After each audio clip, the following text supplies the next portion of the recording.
পেঁয়াজকলি দিয়ে মাছ দিয়ে এত সুন্দর করে রান্না করা যায়। তো আজকে আমি কিছু পেঁয়াজকলি নিয়েছি মাছ দিয়ে বোনা করার জন্য।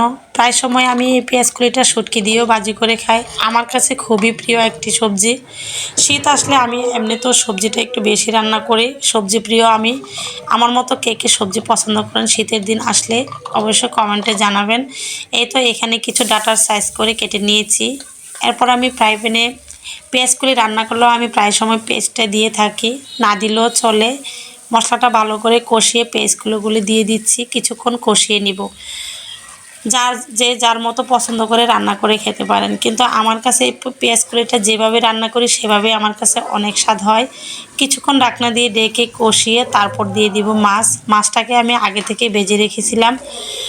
এই পেঁয়াজকলিটা ছোটো থেকে খেয়েছি শুটকি ভাজি দিয়ে, আর এখন শুটকি ভাজি তারপরে মাছ দিয়ে বিভিন্নভাবে রান্না করে খেয়ে থাকি। আমার কাছে মনে হয় মাছ দিয়ে এভাবে বোনা করলে রান্নাটা খুব স্বাদ হয়, খেতেও অনেক মজা।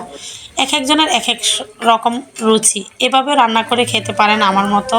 তো দিয়ে দিচ্ছি কিছু কাঁচামরিচ, দিয়ে দিব ধনিয়া পাতা। এই দুইটা জিনিস না দিলে কেন জানি তরকারিটা শীতের দিন রান্না করলে খালি খালি লাগে, আর খেতে যে কি মজা এই দুইটা জিনিস দিয়ে। তো আমার হয়ে গেল পেঁয়াজকলি দিয়ে মাছ বোনা।